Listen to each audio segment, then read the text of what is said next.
Hello Teacher Sean friends and fans, I am your new dad.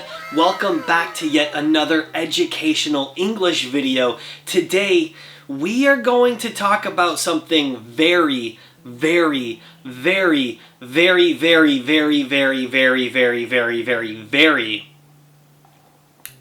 important. It's actually not a joke. We are really talking about something funny, so we are gonna kind of cut a lot of the jokes out and be a little bit more serious in today's video. That's what she said! We're going to be talking about some very important COVID-19 keywords that you should know, because these are words that we hear on the news. These are things that people are saying. These are words that everybody needs to know to really understand what is happening in the world around us.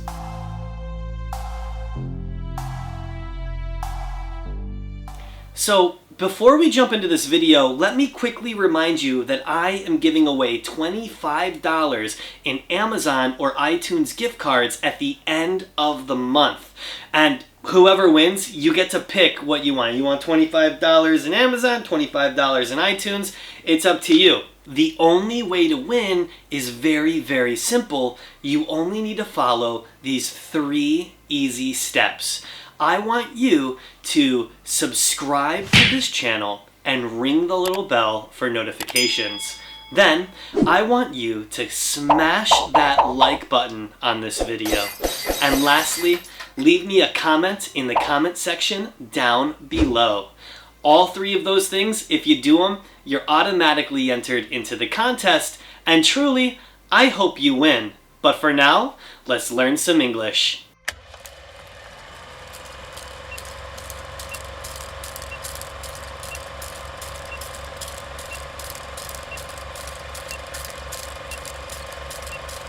The first part of this video, we're going to start with some really easy things that are more about prevention than anything else. The first word is going to be face mask.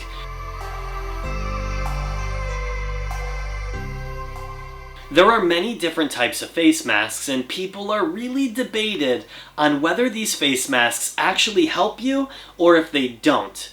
But the most common face masks that you're seeing right now are the N95 respirators, which look like this, and surgical masks, which look like these. Now, like I said before, it's really debated on whether or not that these will help you, but it is pretty much really important that you wear these if you're showing symptoms of the coronavirus. The next word that you're going to hear very often is hand washing. Now, hand washing is something that we're supposed to do all the time, regardless of outside of this pandemic, right? You should always be washing your hands. But what's really important is that they're saying that you need to be washing your hands for at least 20 seconds anytime before you eat, after you eat, if you come in from being outside, if you touch something that was outside, you should wash your hands for at least 20 seconds, and that also brings me to, but basically to keep really safe, just do not touch your face at all during this time. I struggle with it because I'm a nail biter. I bite my nails all the time, and I have to stop, right? Everybody, you need to stop putting your hands in your mouth, putting them in your ears, putting them in your nose, scratching your eyes. Just don't do it. But if you have to, wash your hands first. Now, let's talk about hand sanitizer. Hand sanitizer is a liquid gel that you put on your hands to kill bacteria. This also helps you with the whole situation because it keeps your hands nice and clean. So when you are leaving the house, when you are doing something where you might not have access to washing your hands right away, you should be using hand sanitizer almost immediately. Now let's talk about social distancing. Social distancing refers to reducing contact between large groups of people, and it's actually recommended to stay a minimum of 2 meters apart from each other. Social distancing means things like no big events, not going to parties, not going to church, not working, right? You work from home during this period of time if you can.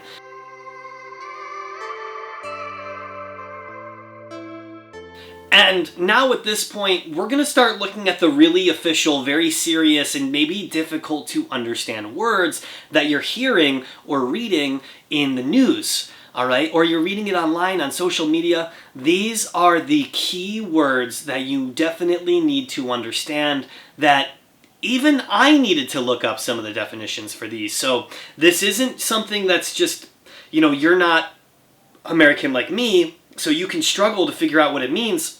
These are some difficult words, but they will help you understand the world around you through this period. So let's just jump right in.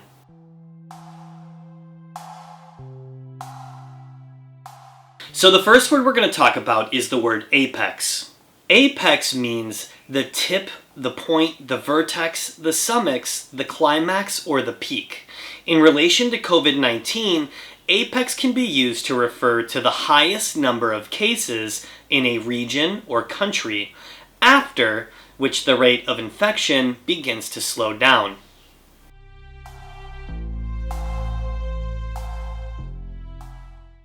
Now let's talk about being asymptomatic. Asymptomatic means showing no evidence of disease. So just because a person is asymptomatic doesn't mean they aren't infected with COVID-19. You could be walking around showing no symptoms of the disease, but carrying it in you and spreading it to other people. This is also why social distancing is good. Just because you feel fine doesn't mean that you actually are.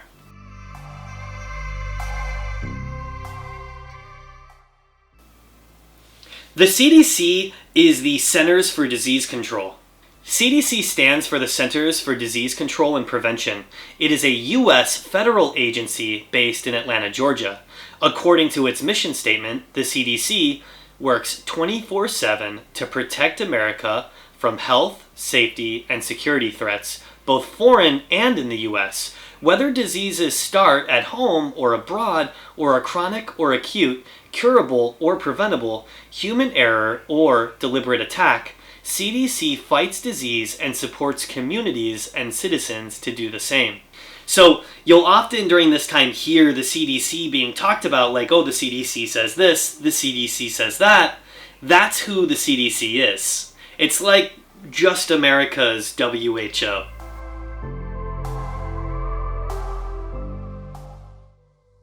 Next thing we're going to talk about is the word community spread. That's when the spread happens, but we don't know where it came from. According to the CDC, many sources of COVID-19 are due to exposure to a returned traveler who was infected.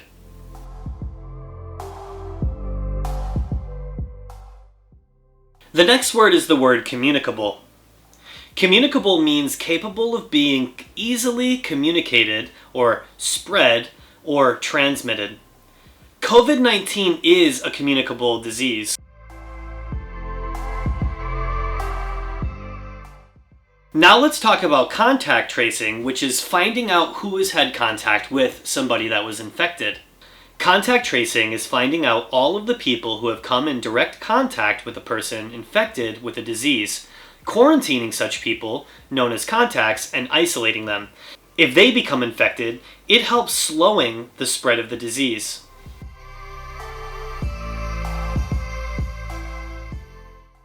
Now let's talk about the word epidemic. An epidemic is a temporary prevalence of a disease spreading from one person to another in a locality where that disease is not permanently prevalent. At first, COVID-19 was called an epidemic because it was only located in China. But as it spread more and more and the outbreak became uncontrollable, it then became a pandemic.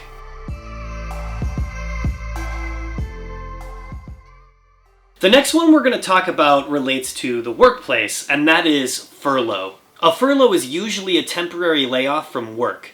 During the coronavirus outbreak, many workers were furloughed as businesses conducting non-essential activities were closed. This was done to prevent the spread of the disease by banning large gatherings as a form of social distancing.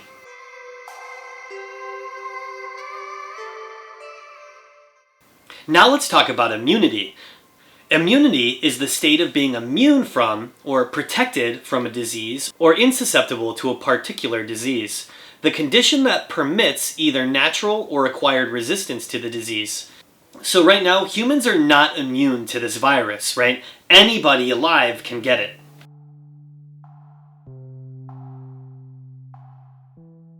The next word is immunocompromised. Immunocompromised is when your immune system is weak, right? It's been compromised. It's not as strong as it used to be. Immunocompromised, meaning having an impaired or compromised immune response, also referred to as immune compromised or immunodeficient.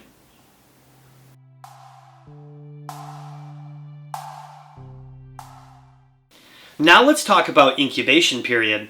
An incubation period is the amount of time it takes for the virus to set in. Incubation period means the period between infection and the appearance of signs of a disease.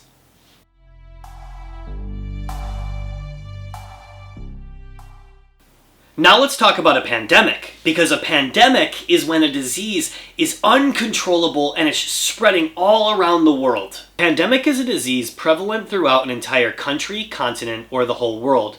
A pandemic is an epidemic that has spread over a large area. The World Health Organization, WHO, specifically uses pandemic to refer to new diseases people do not have immunity for and that spread worldwide. The WHO has declared the coronavirus outbreak a pandemic.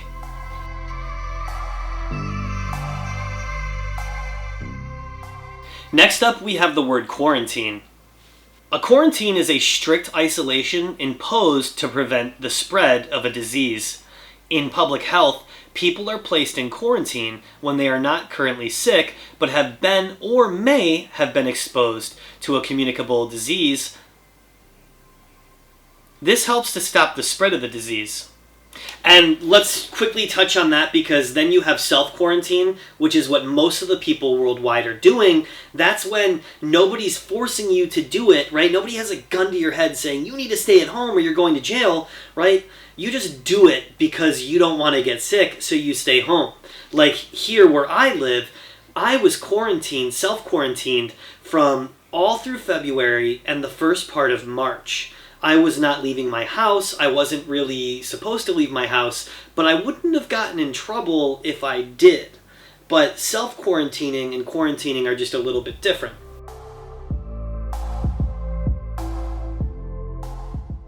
Now we have the word screening, and screening is just when you get looked at to see if you have the disease. Screening is examining a person to see if they have a disease. This frequently involves taking their temperature, asking about symptoms, and asking about potential exposures to infected people.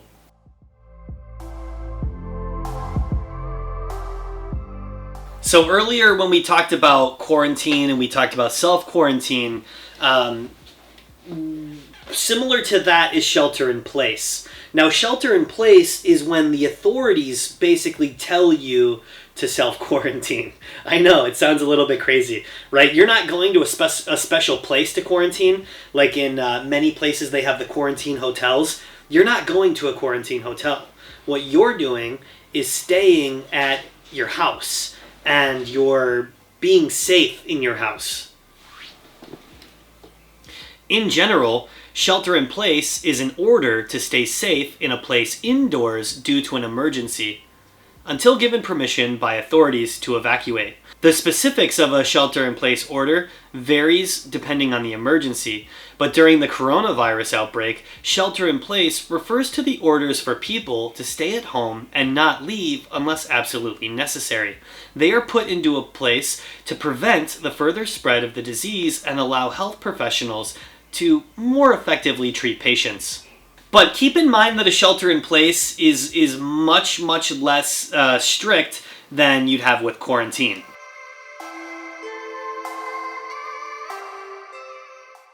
And the last word that we're going to talk about today is the word ventilator.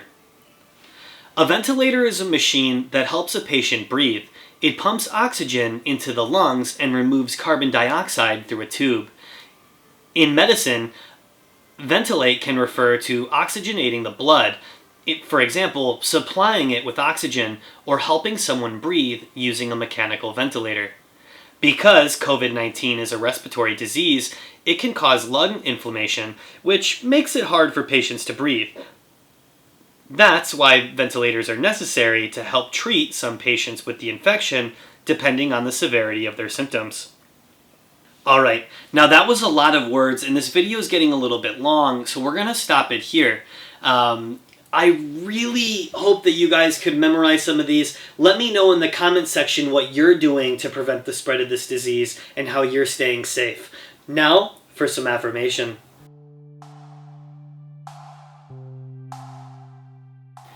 So now before we go, just a little bit of affirmation. I just want to let you know how proud I am of you for being here and trying to improve your English, especially during these times. I know the world can be a scary place at the moment, but as long as we follow what everybody is telling us to do, stay inside, shelter in place, wash your hands, wear a mask if you need to, we can get through this and we will be safe. I love ya. And I'm proud of you.